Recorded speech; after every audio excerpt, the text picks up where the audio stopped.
دیکھیں یہ غامدی صاحب نے بات کی ہے کہ تراویح تو اسلام میں ہے ہی نہیں ہے، تو حضرت عمر نے شروع کی ہے.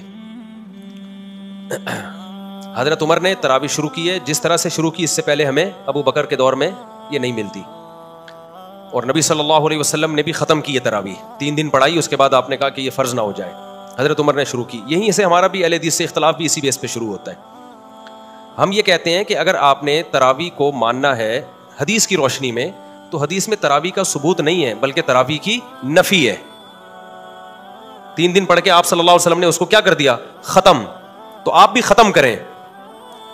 سمجھتے ہیں نا؟ آپ ایک بھی رکعت نہ پڑھیں. بولے تہجد ہے 8 رکعتیں اخپل طریقے سے انفرادی جو جتنی پڑھنا چاہے. اور اگر آپ عمر رضی اللہ تعالیٰ عنہ کے عمل کو بیس بناتے ہیں تو پھر عمر رضی اللہ تعالیٰ عنہ نے 20 پڑھی ہیں، 8 نہیں پڑھی ہیں. 8 کے بارے میں جو موطا کی روایت ہے وہ ضعیف ہے، اور اس کی 2 دلیلیں بہت مضبوط ہیں. نمبر 1، موطا امام مالک کی تصنیف ہے. امام مالک خود بھی 8 کے قائل نہیں ہیں، وہ تو 20 سے بھی زیادہ کے قائل ہیں. اور کیوں قائل ہیں؟ اصل میں تو وہ بھی 20 ہی کے قائل ہیں، لیکن 16 رکعتوں کے کس بیس پہ قائل ہیں وہ ایک الگ بحث ہے، وہ بھی ہمارا ہدف نہیں ہے. باقی تینوں امام 20 کے قائل ہیں. تو حضرت عمر کی یہ جو 8 رکعتوں والی روایت ہے، پہلی بات تو یہ کہ امام مالک نے مالکی مذہب میں بھی فتویٰ 8 پر نہیں ہے، تو وہ کیوں اپنی کتاب کو چھوڑیں گے؟ اور سند کے لحاظ سے وہ مضطرب ہے.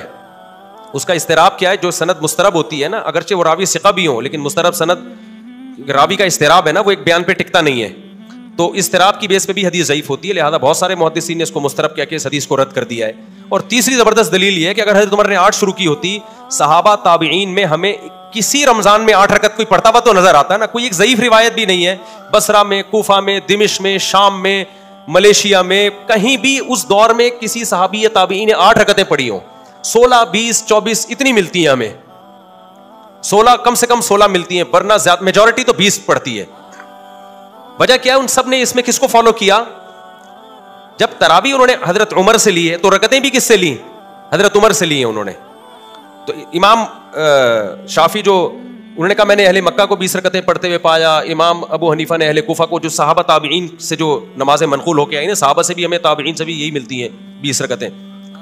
تو اس لیے ہمارا پہلا سوال تو اہل حدیث سے ہے کہ یہ کیا بات ہے؟ آپ بخاری کی 8 رکعتوں والی حدیث پیش کرتے ہو، نبی رمضان غیر رمضان میں 8 پڑھتے تھے، تو نبی کے عمل کو فالو کرنا ہے تو نبی نے تو 3 دن پڑھ کے کیا کر دیا؟ ختم کر دی نا. تو پھر ختم والی حدیث ابھی تو پیش کرو نا، پھر آپ کیوں پڑھ رہے ہو؟ اور اگر عمر کو لینا ہے تو پھر پوری بات عمر کی لو نا. جماعت بھی آپ نے عمر سے لی تو رکعتیں بھی آپ کس سے لو؟ حضرت عمر سے لو. اب یہاں تک تو اہل حدیث کا جواب ہو گیا. اب ہمارا سوال جو غامدی صاحب کا سوال ہے کہ یہ تو نبی نے پڑھ کے چھوڑ دی تھی، نبی سے تو ثبوت ہی نہیں ہے، یہ تو حضرت عمر کا لہٰذا یہ سرے سے نماز ہے ہی نہیں. ہم کہتے ہیں آپ نبی کے عمل کو دلیل بنا رہے ہیں کہ نبی سے ثابت نہیں ہے، بلکہ نبی سے چھوڑنا ثابت ہے نا آپ صلی اللہ علیہ وسلم سے.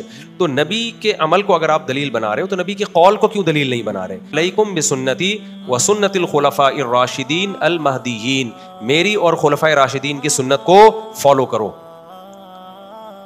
تو یہ ہم عمر کو فالو کر رہے ہیں کس کے کہنے سے؟ نبی کے کہنے سے. ممکن ہے کچھ اسکالرز یہاں کے کہیں کہ اچھا حضرت عمر کا تو فلاں فیصلہ ہے، وہ فلاں فقیہ نے نہیں مانا، فلاں صحابی نے نہیں مانا، تو آپ ہر بات تو عمر کی ویسے بھی نہیں مانتے. کچھ مسائل ہوں گے نکالے جا سکتے ہیں.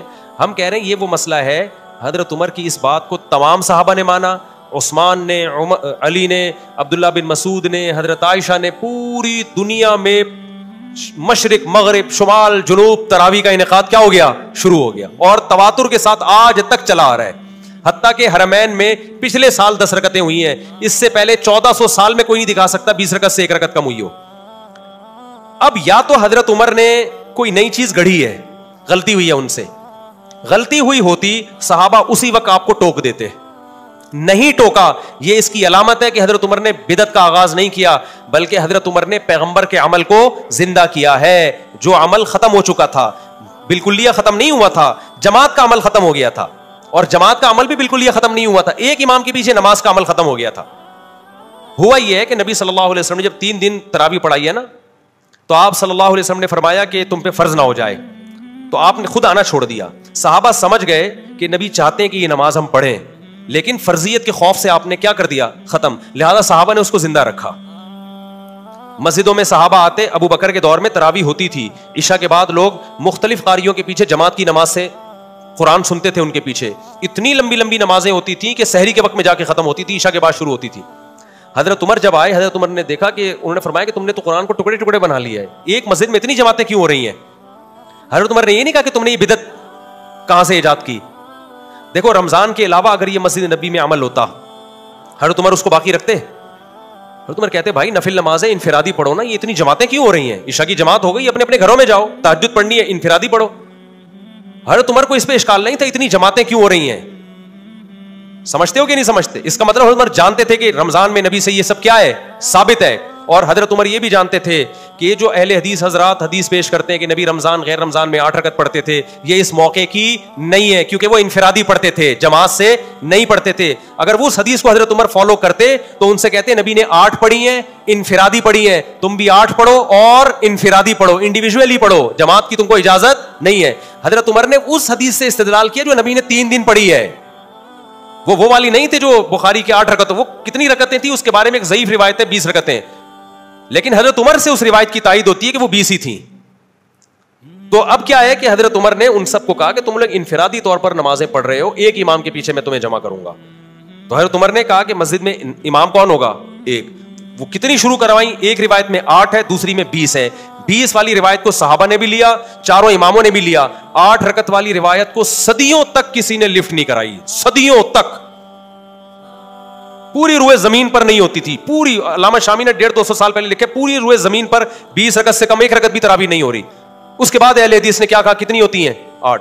ٹھیک ہے, کچھ علماء نے اس دور میں بھی کہا تھا کہ 8 ہوتی ہیں, لیکن ان کی بات کسی نے نہیں مانی, کیونکہ یہ بالکل شاذ قول تھا نا, اجماع امت کے خلاف قول تھا, تو اس کو رد کر دیا. علامہ ابن حمام ایک حنفی عالم گزرے, انہوں نے کہا کہ ثابت 8 ہے, پڑھ 20 بھی سکتے ہو. انہی کے بیٹے نے جو علماء تھے انہوں نے نفی کی, بھائی یہ میرے ابا کا تفرد ہے, ٹھیک ہے نا, یہ ان کی اپنی رائے ہے, یہ قابل قبول رائے نہیں ہے. تو چند ایک ایسے گزرے, اب پریکٹیکلی اس کو علامہ نشفا کشمیری نے لکھا کہ نبی سے کچھ ثابت نہیں, 8 ہے کہ 20 ہے. پھر آگے یہ بھی لکھا کہ دلائل کی روشنی میں 20 ہی ہیں, لیکن اہل حدیث علامہ نشفا کشمیری کی بھی آدھی بات لیتے ہیں کہ دیکھو نبی سے کچھ بھی ثابت نہیں ہے. تو وہ علامہ انور شاہ کشمیری کا مطلب یہ ہے کہ اجماع صحابہ اور تابعین اور ائمہ اربعہ کا بھی تو اجماع ہمارے لیے حیثیت رکھتا ہے نا, لیکن وہ ان کی وہ والی عبارت نکالتے ہیں. خود علامہ انور شاہ کشمیری بھی 20 رکعتیں ہی پڑھا کرتے تھے, آخر دم تک 20 کا فتویٰ دیتے رہے ہیں. وہ سمجھتے ہو گے نہیں سمجھتے؟ تو اب جا کے اس کو, تو غامدی صاحب کو ہم یہ کہیں گے کہ بھائی حدیث میں آتا ہے میری اور خلفائے راشدین کی سنت کو لازم پکڑو. تو اگر حضرت عمر شروع نہ کراتے, ہم نہ کرتے, ہم کہتے وہ جو حدیث ہے نا نبی نے جو 3 دن بعد چھوڑ دی تھی, وہ چھوڑی اس لیے تھی تاکہ امت نہ پڑھے, لیکن صحابہ نے پڑھی, پھر حضرت عمر نے کی اور کسی صحابی نے اعتراض نہیں کیا, تو اس کا مطلب ہمیں حدیث سمجھنے میں غلطی ہو رہی ہے. حدیث کا اصل مطلب یہ تھا, صحابہ کے عمل کو سامنے رکھ کے پتہ چلتا ہے کہ بھائی فرض نہ ہو جائے, مطلب سنت تو رہے, فرض نہ ہو جائے. تو صحابہ نے اس کی سنیت کو کیا رکھا, باقی رکھا. حضرت عمر نے کہا کہ نبی کے دور میں تو ایک امام کے پیچھے پڑھی ہم نے, تو مسجد نبی میں بھی ایک ہی امام کے پیچھے ہم پڑھیں گے, الگ الگ مختلف ٹکڑوں میں امامت نہیں کی جائے گی, ایک مسجد میں ایک امام ہوگا. اس وقت سے لے کے مسجد نبوی میں پچھلے سال سے پچھلے سال تک ایک امام کے پیچھے 20 ہی پڑھی آ رہی ہیں, جب سے حضرت عمر نے شروع کرائی ہیں. ایک رمضان بھی ایسا نہیں آیا کہ 20 سے کم ہوئی ہو. اب جا کے حکومت سعودیہ نے اس کو چینج کر دیا, اور اب 20 کے بجائے کتنی ہو رہی ہیں, 10 سال. تو اب اہل حدیث حوالہ دیتے ہیں, دیکھو حرم والوں کو قرآن و سنت کو فالو کر رہے ہیں. ہم کہتے ہیں بھائی 1400 سال کا حرم وہ ہمارے لیے ایکسیپٹیبل ہے, آج کے حرم میں غلطی ہو سکتی ہے, یا تو 1400 سال کو غلط بولو یا آج کو غلط بولو.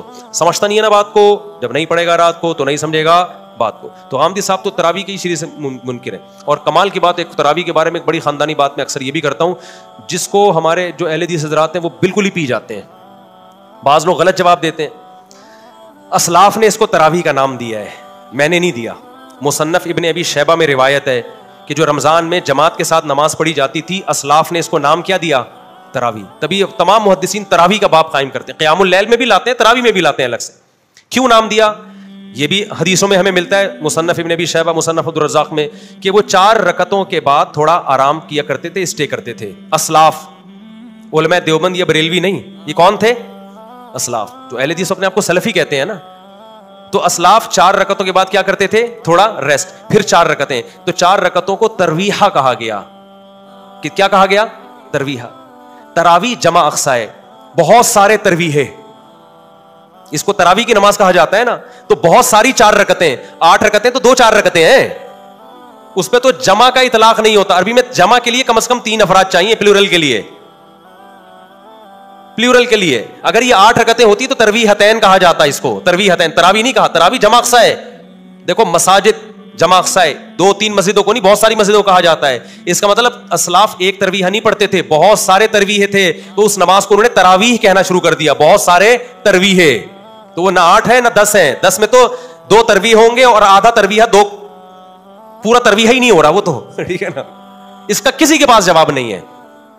تو اس لیے جب بھی آپ جمہور سے ہٹو گے نا, یاد رکھنا بظاہر بڑے مضبوط دلائل آپ کو لگیں گے, لیکن جب آپ اس کی ڈیپتھ میں جاؤ گے تو آپ کو وہ دلائل کھوکھلے لگیں گے. امت میں جمہور امت غلط نہیں ہو سکتی, 4 آدمی غلط ہو سکتے ہیں, یہ اس امت کی خاصیت ہے, 4 کروڑ غلط نہیں ہو سکتے. سمجھتا نہیں ہے نا بات کو. تو آمدی صاحب کے تو بہت سارے, ان کے تو اور بڑی چیزیں مارکیٹ میں لائے ہوئے. تو یہ تو رمضان کی رونق ہے یار, تراویح رمضان کی رونق, اور یہ رمضان کے ساتھ خاص ہے. تہجد تو رمضان ہو غیر رمضان سب میں ہے. تبھی عید کا چاند نظر آتے ہی کوئی بندہ آئے دوبارہ تہجد پڑھنے کے لیے جماعت کے ساتھ, فوراً نکال دیں گے. اگر وہ دلیل بخاری میں آتا ہے نبی نے تہجد جماعت سے پڑھی ہے, فوراً کیا کہیں بھائی گھر میں پڑھیے 2-4 افراد کے ساتھ, یہ 8-10 افراد نہیں ہیں, آپ نے نکلو بدلی گلی سے. تراویح گئی تو یہ تہجد نہیں ہے, یہ وہ نماز ہے جو رمضان کے ساتھ کیا ہے, خاص ہے, اس لیے اس کو نام الگ دیا ہے. اور میں نے علماء دیوبند نے یا بریلویوں نے نہیں دیا, یہ حنفیوں شافیوں نہیں, اسلاف نے نام دیا اس کو. یہ نام نبی کے دور میں نہیں تھا, نماز تھی الگ سے اسپیسیفک, جس کو حضرت عمر نے ایک منظم شکل دی. بعض لوگ یہ بھی کہتے ہیں کہ حضرت عمر خود تو نہیں پڑھتے تھے تراویح مسجد میں. حدیث میں آتا ہے حضرت عمر مسجد میں نکلے اور بڑی خوشی کا اظہار کیا, فرمایا واللتی تنامون عنہا افضل مما تقومون, بس دیکھا چلے گئے, اور فرمایا کہ جس نماز سے تم غافل ہو وہ اس سے افضل ہے جسے تم پڑھ رہے ہو.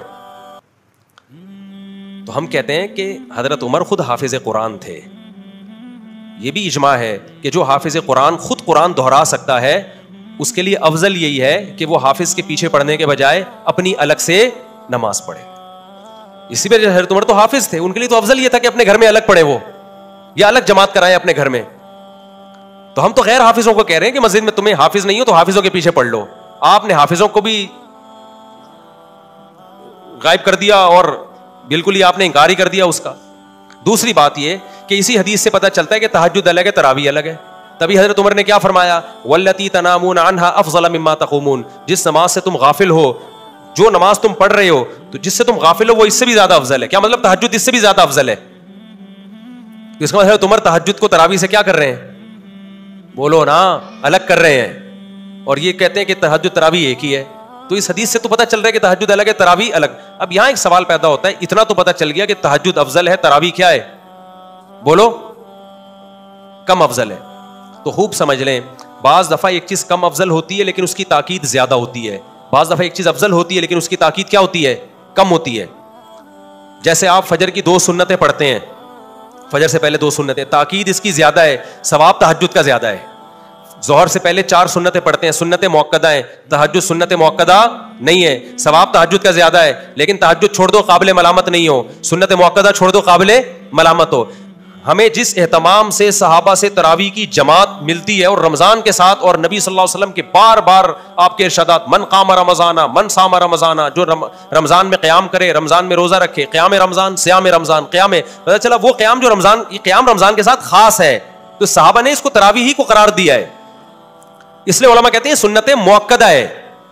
تو اصل فضیلت تہجد کی ہے, لیکن تراویح سنت موقدہ ہونے میں اس کی فضیلت کیا ہے, تہجد سے زیادہ. اس کو جزوی فضیلت کہتے ہیں, ایک خاص چیز میں تراویح کی فضیلت زیادہ ہو گئی ہے. اور اس حوالے سے دیکھا جائے کہ تہجد میں صحابہ جو قرآن پڑھتے تھے, آج لوگ تراویح میں خود قرآن نہیں پڑھ سکتے. قرآن کے سننے اور خاتمے کے اعتبار سے بھی, قرآن کے ختم قرآن کے اعتبار سے بھی تراویح کی فضیلت تہجد سے کیا ہے, زیادہ ہے. کیونکہ اکثر لوگ حافظ نہیں ہیں, وہ تہجد میں قرآن تھوڑی ختم کر پاتے ہیں, سمجھتا نہیں ہے نا. تو ہمارے پاس سب سے بڑی بات یہ کہ دیکھو, عوام کو میں ایک آسان بات کرتا ہوں, تمہیں دلائل سمجھ میں نہیں آتے نا, تم ان اسکالرس کو سنتے ہو, تم یہ تو مانتے ہو نا ابو حنیفہ کا علم اور تقویٰ ان سے زیادہ, انہوں نے صحابہ کی زیارت کی. امام شافعی نے تابعین کی زیارت کی, ان کا علم بھی زیادہ, ان کا تقویٰ بھی زیادہ. امام احمد امام بخاری کے استاذ ہیں, امام شافعی امام احمد کے استاذ ہیں. امام مالک تو ایسے امام ہیں جن کے بارے میں بہت سارے علماء قائل ہیں کہ جو حدیث میں آتا ہے نا کہ مدینہ میں ایک عالم پیدا ہوگا جس کی طرف دنیا آئے گی, جمہور اس کے قائل ہے کہ اس سے امام مالک مراد ہیں, جنہوں نے تابعین کی زیارت کی. اتنے بڑے بڑے اسکالرز جن کو 99% دنیا نے فالو کیا ہے. تو میں صرف عوام سے پوچھتا ہوں, ان کی عقل قرآن و حدیث کو سمجھنے میں زیادہ ہے یا آج کل کے اسکالرس کی؟ لوگ فوراً کہتے ہیں ہم کسی امام کو نہیں مانیں گے, ہم حدیث کو فالو کریں گے. بھائی آپ امام کو حدیث کے مقابلے میں نہ لے کر آؤ, یہ گڑبڑ کر, یہ لفاظی ہے. ہم کہتے ہیں حدیث کی ایک ایکسپلینیشن ہے, ایک ایکسپلینیشن غامدی صاحب کر رہے ہیں, ایک فلاں پروفیسر کر رہا ہے, ایک فلاں شخص کر رہا ہے, ایک فلاں مولانا کر رہا ہے, اور ایک ایکسپلینیشن ہے جو چاروں اماموں نے کی ہے بالاتفاق. تو ہم اس عوام کو کہیں گے اس ایکسپلینیشن کو مانو جو چاروں امام کر رہے ہیں. ان کے فالوورز بھی زیادہ, اور اس دور میں فالو کیا جب علم کا دنیا میں غلبہ تھا. آج کل کے اسکالرز کو فالو نہ کرو. عبداللہ بن مسعود کہتے ہیں من کان منکم مستنن فلیستن بمن قد مات فإن الحی لا یؤمن علیہ الفتنہ, کہ جو جس نے فالو کرنا ہے نا پہلے گزرے ہوئے لوگوں کو فالو کرے, وہ آج کل کے اسکالرز کو فالو نہ کرے. یہ عبداللہ بن مسعود کا قول ہے, کیونکہ آج کل کے لوگوں کے بارے میں فتنے کا خوف زیادہ ہے, ان کے بارے میں زیادہ ہے کہ وہ کسی فتنے میں مبتلا ہوں گے. تو عبداللہ بن مسعود اپنے بارے میں کہہ رہے ہیں, تو آپ آج کل کے دور کے اسکالرز کو کیسے ان پر یعنی ان کے برابر لا سکتے ہو؟ سمجھتا ہے کہ نہیں سمجھتا ہے؟ تو آپ کہہ سکتے ہو پھر ہم چاروں اماموں کو کیوں فالو کریں, ہم ان سے بھی پہلے لوگوں کو فالو کریں. ان چاروں اماموں نے اپنے سے پہلے لوگوں ہی کو فالو کر کے فقہ کو مرتب کیا, کوئی نئی چیز مارکیٹ میں یہ لوگ نہیں لے کر آئے ہیں. ان چاروں نے عبداللہ بن مسعود کے اس قول پر عمل کیا ہے, سمجھ رہے ہو کہ نہیں, انہوں نے مرتب کیا ہے فقہ کو. تو یہ بات 20 دفعہ بتائی جا چکی ہے, کھوپڑی شریف میں آتی نہیں. آپ اگر اسلام پہ باقی رہنا چاہتے ہو نا, آپ کے پاس ان چار اماموں کے علاوہ کوئی راستہ نہیں ہے, ورنہ ایک ایسے جنگل ہے نا, ہر آدمی ہر اسکالر قرآن و سنت کے نام پہ کوئی گدھے کو حلال کرے گا, کوئی کتے کو حلال کرے گا, کوئی جناب آگے جا کے 3 طلاقوں کو ایک کہے گا, کوئی کہے گا 3 ایک بھی نہیں ہوتی, کوئی کہے گا طلاق سرے سے ہے ہی نہیں, کوئی کہے گا خلا کا عورت کو ہر وقت اختیار ہے, جیسے مرد دے سکتا ہے عورت بھی دے سکتی ہے, کوئی کہے گا یتیم پوتے کی بھی اسلام میں میراث ہے. ہوا ہے نا ایوب خان کے دور میں مذہبی اسکالر آئے تھے, انہوں نے کہا کہ بیٹا مر گیا, آپ کا سگا بیٹا موجود ہے, تو وہ جو پوتا ہے اس کو بھی وراثت ملے گی. تو بہت کچھ اجماع کے خلاف. پھر کچھ اسکالر ایسے بھی آئیں گے جو کہیں گے عورت صفا مروا میں دوڑے گی. ناصر البانی نے فتویٰ دیا کہ عورت دوڑے گی صفا مروا میں, انہوں نے کہا حدیث دکھاؤ کہ کہاں ہے لکھا ہے کہ نہیں دوڑے گی.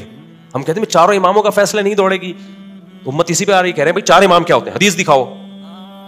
تو 4 اماموں نے دیکھا اجماع ہے کہ عورت, کسی کو بھی دیکھا صحابہ تابعین میں کوئی نہیں دوڑ رہی, انہوں نے فتویٰ دے دیا نہیں دوڑے گی, چاہے کوئی حدیث نہیں بھی ہو. انہوں نے کہا یہ اجماع کافی ہے. البانی رحمہ اللہ نے کیا کہا, بھائی حدیث تو نہیں ہے, تو ان کا فتویٰ ہے باقاعدہ کہ عورت کیا کرے گی صفا مروا میں, دوڑے گی. تو یہ سب چینج ہوگا آہستہ آہستہ. تو امت کو تباہی سے بچانے کا آپ کے پاس ایک ہی راستہ ہے, وہ بھائی صدیوں سے جو فقہ قانونی شکل میں مرتب ہو گیا نا, اسی پہ رہنا ہے. دائیں بائیں گئے تو بے لگام اونٹ. ایک نے, میں نے ڈاکٹر اسرار رحمہ اللہ کی فضیلت پہ بھی بیان کیا نا, تو میں نے کہا ڈاکٹر اسرار کا ایک اچھا کارنامہ تھا, ایک نیا فقہی مسلک نہیں نکالا انہوں نے, انہیں فقہا کے پابند رہے جو پہلے چلے آ رہے ہیں. کسی نے لکھا کہ جب تک یہ مولوی لوگوں کو فقہی پابندیوں سے نہیں نکالیں گے نا, مسلمان قوم ترقی نہیں کرے گی. بعض لیبل بڑے اچھے ہوتے ہیں, یعنی فقہی پابندیوں سے نکال کے قرآن و سنت میں نہیں لائے گی, ڈائریکٹ لیبل اچھا ہے, لیکن اس کا اصل میں مطلب پتہ ہے کہ اس کو یوں کہنا چاہیے, جب تک مولوی لوگ لوگوں کو بے لگام اونٹ کی طرح نہیں بنائیں گے نا کہ جو چاہے قرآن و حدیث کی اپنی طرف سے جو چاہے تشریح کرے, جب تک امت ایسی بے لگام اونٹ نہیں بنے گی اس وقت تک ہم ترقی نہیں کریں گے. تو آپ بے لگام اونٹ بنا رہے ہو لوگوں کو. جو اٹھتا ہے قرآن و سنت کے نام پہ کوئی بھی مارکیٹ میں فتویٰ لے آتا ہے, اسے کہا جائے کوئی ریفرنس دو, کس فقی کا یہ فتویٰ, کہہ رہے ہیں فقہ شکا کو نہیں ہم مانتے, فقہ شکا کو نہیں, ہم فقہ کو نہیں مانتے. تو اس کا مطلب سارے گھاس کھا رہے تھے, اب آپ مارکیٹ میں آئے ہیں.